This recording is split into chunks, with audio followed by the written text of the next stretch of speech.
Hello everyone, खम्मा खनीसा welcome back to my new blog. आप सभी लोगों का मेरे चैनल में स्वागत है। आई होप फ्रेंड्स आपकी पढ़ाई अच्छे से चल रही होगी।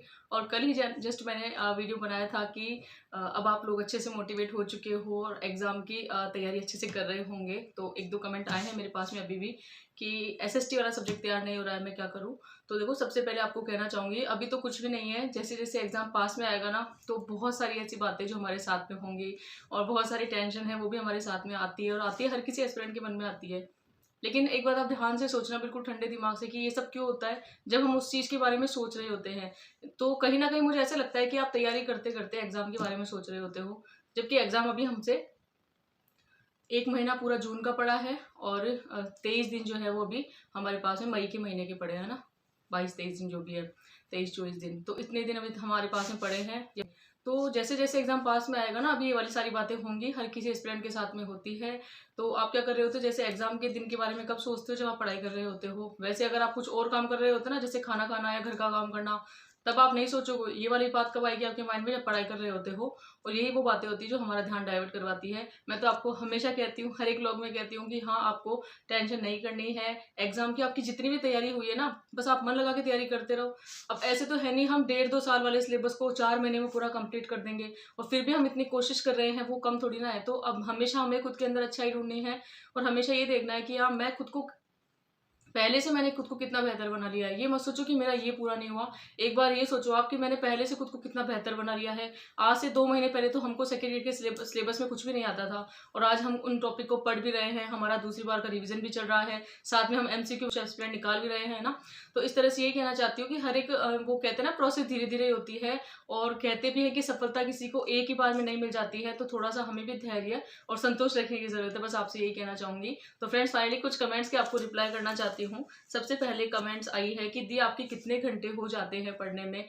तो आपको मैं सच बताऊं ना, तो जैसे कि मैरिड लाइफ में मान लो आप में से बहुत सारे ऐसे एस्पिरेंट होंगे, या स्पेशल महिलाओं की मैं बात करूँ तो वो भी मैरिड लाइफ में है और घर के काम को संभाल कर स्टडी करती है। तो पढ़ाई को टाइम निकालने के लिए कुछ काम को अवॉइड करना ही पड़ेगा। इसी तरह से बस मैं यही कहना चाहती हूँ कि ज़्यादा कुछ तो नहीं हो पाता है हमसे। जैसे कि अभी बॉयज़ वगैरह होते हैं, है ना, और या फिर मेल होते हैं, वो तो क्या करते हैं, सुबह उठते हैं उनके हाथ में बुक आ जाती है ना, उनको चाय बनाने की टेंशन है ना झाड़ू निकालने की टेंशन है, और सबसे पहले हमारे हाथ में आती है झाड़ू।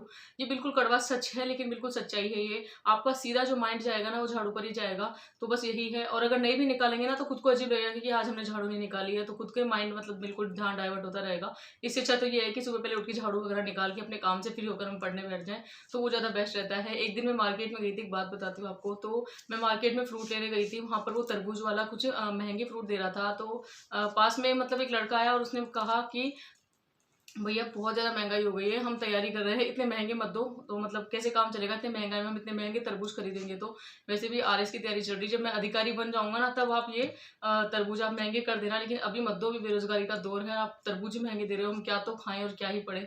तो इस तरह से फिर मतलब कुछ बातें चल गई थी। तो मैंने भी उनको कहा था कि हाँ, मेरी भी तैयारी चल रही है, इस वक्त मैं रीट की तैयारी कर रही थी। उन्होंने मुझे ये कहा कि नहीं, अगली बार तो मैं आरएस अधिकारी बनकर ही दिखाऊंगा। मैंने कहा आपको इतना कॉन्फिडेंस है क्या। मैं मतलब जो भी ऐसे एस्पिरेंट मुझे स्टडी करने वाले जो भी मेल फीमेल जो भी होते हैं ना, उनसे मैं बात कर लेती हूँ रास्ते में भी।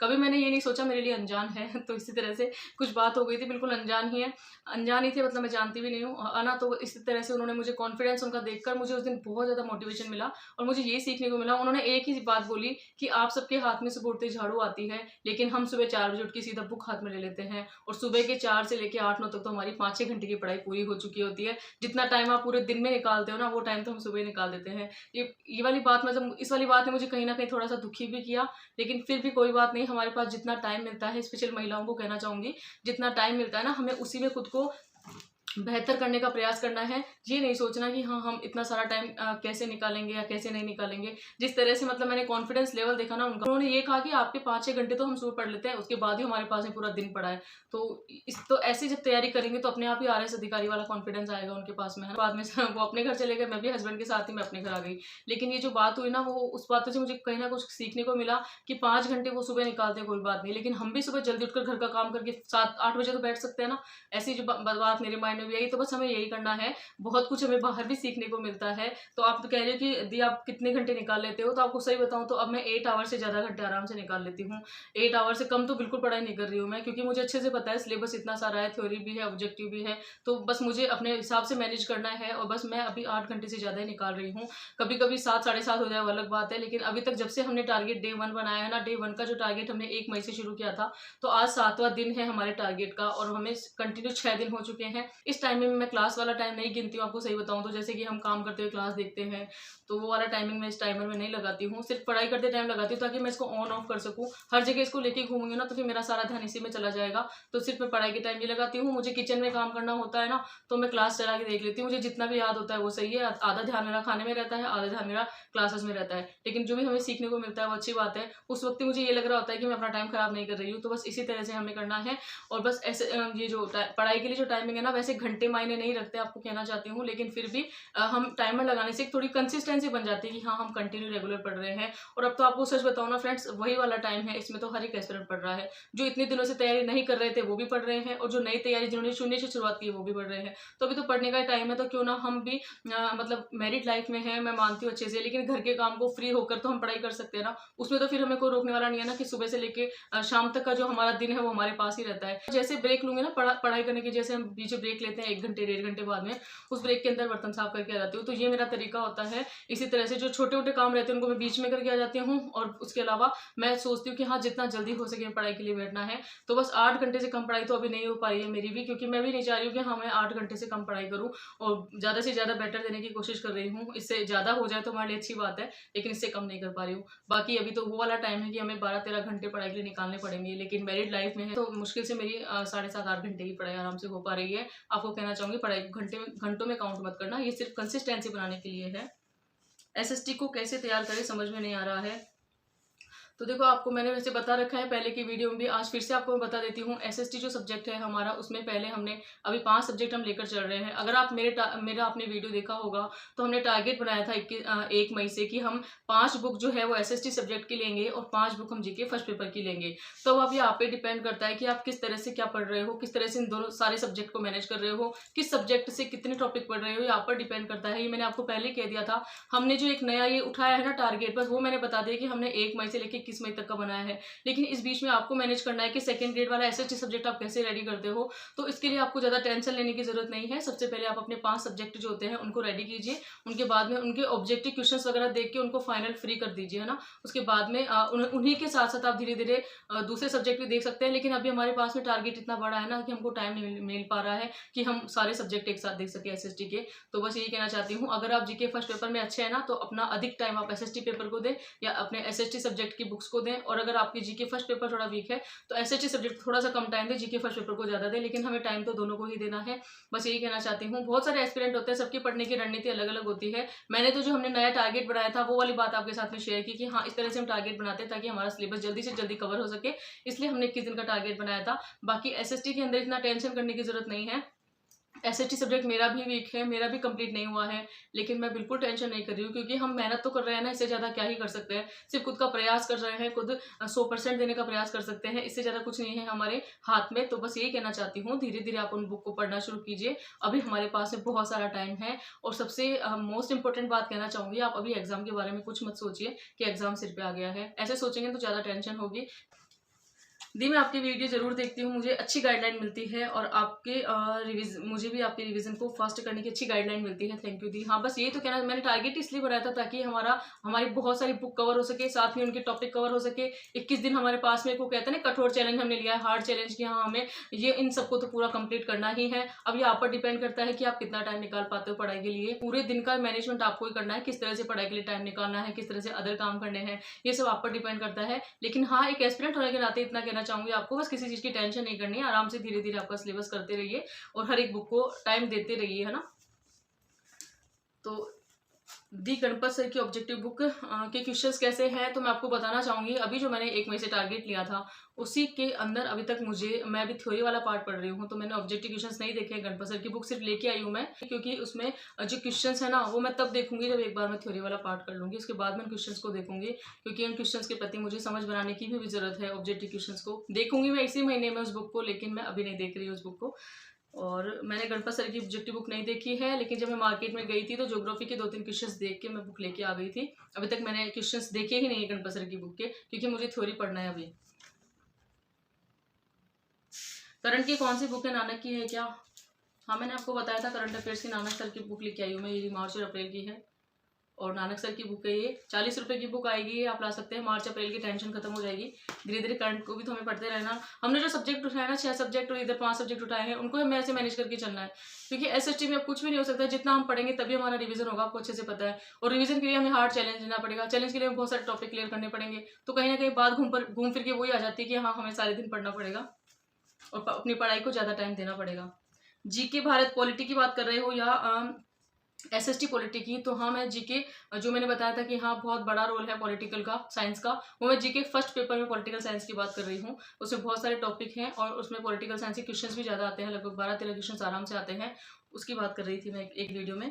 फर्स्ट पेपर एमसीक्यू की कौन सी बुक लाए हो आप? फर्स्ट पेपर की एमसीक्यू बुक नहीं लाई हूँ मैं, क्योंकि हमारी जो थ्योरी पढ़ते हैं हम, तो अभी थ्योरी चल रही है मेरी, आपको मैंने बताया था। मुझे थ्योरी वाला पार्ट कंप्लीट करना ही है, क्योंकि हमने इतना इतना बड़ा टारगेट लिया है ना, तो हम अभी कुछ नहीं सोचेंगे, अभी सिर्फ हमें थ्योरी वाला पार्ट पढ़ना है। आपको पढ़ने के बाद में उनमें जो लास्ट क्वेश्चन होते हैं ना, उनको मैं देखूंगी एक साथ।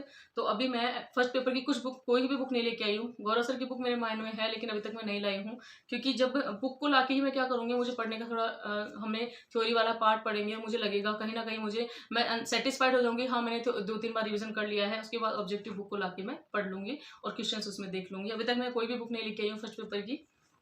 बिल्कुल सही कहते हो आप, जैसा हम सोचते हैं ना वैसा ही हो जाता है। और ये मेरा भी दूसरी बार रिवीजन चल रहा है और ऐसा लगता, लेकिन एक डर लगता है कि पीछे वाला कहीं भूल तो नहीं गए हो आप। हाँ, आपकी बात बिल्कुल सही है। हम आगे पढ़ते जाते हैं और हमें कहीं ना कहीं डर लगता है कि हम पीछे वाली बातें भूल तो नहीं गए हैं, जो हमने पढ़ा भूल तो नहीं गए हैं। लेकिन ये बातें आपके माइंड में कब आ रही है? जब आप उस बारे में सोच रहे हो। अब इसका मतलब आपके पास में टाइम है सोचने का। आपके पास में टाइम नहीं रहेगा ना सोचने का, सिर्फ पढ़ाई में ही ध्यान दोगे आप। थ्योरी पढ़नी है, ये टॉपिक क्लियर करना है, ये वाला टॉपिक करना है, ये बुक उठानी है, ऐसे मतलब आप इतना बिजी रख लोगे खुद को, तो आपको ये भी टाइम नहीं मिलेगा सोचने का कि मुझे पिछले वाला याद है या भूल गई मैं। हमेशा देखो ऐसा ही होता है, जब भी हम तैयारी करते हैं ना, तो हम जो पढ़ रहे होते हैं हमें लगता है कि हम उसको भूल रहे हैं, और जैसे ही आपको ऐसा लगे ना भूल रहे हैं, उसी दिन आप उस बुक को उठा के देख लेना, उस टॉपिक को उठा के देख लेना। बस मैं यही कहना चाहती हूँ। मेरे माइंड में ऐसा आता है ना, तो मैं क्या करती हूँ, जितने जैसे कि मैंने अभी आपको क्या कहा कि हम 1 मई से लेके 5 मई तक हमने जितना भी पढ़ा है उनका हम रिविजन करेंगे अब 2-3 दिन। मैंने ऐसा क्यों कहा? क्योंकि जो हमने पढ़ा है कहीं वो ना वेस्ट हो जाए, हमारा दिन, हमारे जितना टाइम हमने उन किताबों को दिया है, उन टॉपिक्स को दिया है, वो वेस्ट ना हो जाए, है ना। तो हमें उनके और फिर से हम दिमाग से बाहर निकालेंगे, इसीलिए मैंने आपको रिविजन करने के लिए कहा था कल की वीडियो में। और आज भी मैं आपको यही कहती हूँ, अगर आपको जब भी ऐसा लगता है ना कि पीछे वाला भूल रहे हैं क्या, तो जो भी आपने पढ़ा है ना उसको दोबारा आप रिवीजन कर डालिए, ये सबसे अच्छी बात होती है। तो हर एक एस्पिरेंट को लगता है कि हाँ हम पढ़ रहे हैं, वो भूल रहे हैं, लेकिन ऐसा होता नहीं है। एग्जाम में भी क्वेश्चंस कहीं ना कहीं याद आते ही हैं, अगर हमारा रिवीजन अच्छा होता है तो।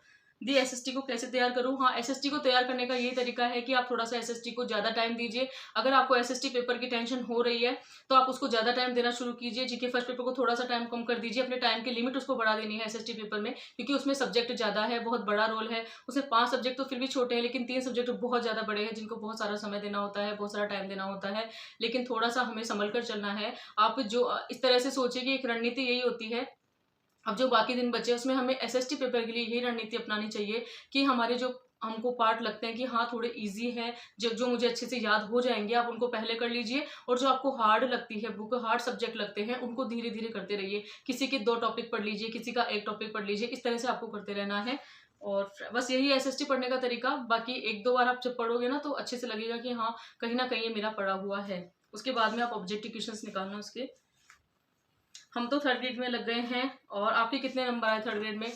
तो मुझे, मेरे साथ क्या होता है एग्जाम के अंदर, देखो मैं अपनी गलती बताती हूँ, वैसे भी हमें अपनी गलती से सीखने को मिलता है। मैं एग्जाम में जब पेपर देने गई थी ना, तो मतलब इतना लेंथी पेपर था, आपने अच्छे से देखा होगा एसएसटी वाला में, है ना। तो उसके अंदर क्या है, जैसे क्वेश्चंस पढ़ रही थी ना, वो सब तो ठीक है, लेकिन वहां पर मुझे क्या ओवर कॉन्फिडेंस आ जाता है और कुछ नहीं है। बस मुझे ऐसा लगता है कि ये भी क्वेश्चन मुझे आता है, इसका मैं सही कर रही हूँ, ये भी आता है मुझे, सही कर रही हूँ। ऐसे करते करते क्या मेरे नेगेटिव ज्यादा हो जाते हैं। तो मेरे 85 क्वेश्चन सही गए थे, सिर्फ नेगेटिव को हटा दो ना तो 75 या 70 के समथिंग बन रहे हैं। तो इसी तरह से मेरे इतने क्वेश्चन सही गए हैं एसएसटी वाले 3rd ग्रेड वाले पेपर में। ऑब्जेक्टिव और थ्योरी एक साथ नहीं पढ़ते, तो बस वही है कि हाँ ऑब्जेक्टिव थ्योरी एक साथ नहीं पढ़ते, सब पर डिपेंड करता है। अगर हमारी थ्योरी अच्छे से हो रही है, या थ्योरी भी नहीं हुई है और ऑब्जेक्टिव भी नहीं हुए हैं, तो हम दोनों को एक साथ में पढ़ना पड़ेगा, क्योंकि नहीं तो वो टेंशन रहेगी कि हमने ऑब्जेक्टिव नहीं पढ़े अभी तक, है ना। तो बस यही वाली बात है। ये तो वो वाले एस्पिरेंट करते हैं जिनकी जो शून्य से शुरुआत करते हैं। अगर आपकी तैयारी तो अच्छे से हो रही है या लंबे समय से तैयारी कर रहे हो ना, तो ये वाली टेंशन उन लोगों, उन एस्पिरेंट्स के साथ में नहीं है। ये तो उनके साथ में जो शुरू से तैयारी कर रहे हो, चाहते हैं कि हमारे ऑब्जेक्टिव भी हम देखें, हमारी थ्योरी वाला पार्ट भी हम देखें। इसीलिए मैंने कहा था कि थोड़ी देर आप थ्योरी पढ़ लीजिए और थोड़ा टाइम ऑब्जेक्टिव क्वेश्चंस को दे दीजिए, ताकि हमारे मन में कहीं ना कहीं सेटिस्फेक्शन हो कि हाँ, ऑब्जेक्टिव भी मेरे साथ में चल रहे हैं, साथ में मैं थ्योरी भी पढ़ रहा हूँ या पढ़ रही हूँ। कुछ पढ़ भी सकते हैं, कुछ नहीं भी पढ़ सकते, सबका अपना अपना तरीका होता है। तो फ्रेंड्स, आई होप आज का ब्लॉग पसंद आया होगा, और आपको बस यही कहना चाहती हूँ, हमारा जो टारगेट है ना, उसको कंप्लीट करने के बारे में सोचिए। आपको 21 मई को बहुत अच्छा फील होगा, और आपको 22 मई को जब हम मिलेंगे तब ऐसा लगेगा कि हाँ, हमारा कुछ कुछ पार्ट कंप्लीट हो चुका है। मैं आपसे भी बिल्कुल क्लियर करूँगी कि हाँ, किस तरह से मेरे कौन-कौन से पार्ट हो गए हैं या फिर कितने टॉपिक हो चुके हैं। इस तरह से हम 22 मई को हमारे अंदर एक अलग ही कॉन्फिडेंस आएगा, और बस मैं यही चाहती हूँ। लेकिन उसके लिए हमें ये दिन को सँभल के चलना पड़ेगा। ये जो हमने टारगेट बनाया है, ये जो मई का महीना है ना, ये तैयारी करने का है। बिल्कुल शांत माहौल में हमें तैयारी करनी है, अपना ध्यान इधर-उधर नहीं भटकाना है, टेंशन नहीं करनी है एग्ज़ाम में कैसा क्या होगा, एग्ज़ाम पास में आ रहा है, अब हम कैसे करें, कैसे नहीं करें। स्पेशल महिलाओं को भी कहना चाहूँगी, कैसे भी करके घर के काम को थोड़ा-सा साइड में करके हमें पढ़ाई के लिए टाइम निकालना ही पड़ेगा। फिर बताती हूँ, कोई भी नहीं कहने आएगा कि पढ़ लो, हमें खुद को टाइम निकालना पड़ेगा, खुद को मैनेज करना है। सुबह जल्दी उठने की थोड़ी-सी आदत आप लगाओगे ना, तो जैसे जल्दी उठने लग जाओगे, तो आपका काम अपने आप टाइम पर होने लग जाएगा, और आप अच्छे से अपनी तैयारी के लिए टाइम निकाल पाओगे। मैं तो ये कहती हूँ कि एक मैरिड लाइफ के अंदर एक महिला अगर 8 घंटे भी पढ़ने के लिए निकाल रही है ना, तो वो अपने आप में बहुत ज़्यादा बेहतर कर रही है ना। तो बस यही कहना चाहती हूँ आपसे। आई होप फ्रेंड्स, आपको मेरा व्लॉग पसंद आया होगा। पसंद आया हो और चैनल पर नए हो तो चैनल को लाइक, शेयर एंड सब्सक्राइब कीजिए, और इसी तरह से अपना प्यार और सपोर्ट बनाए रखिए। Thank you so much.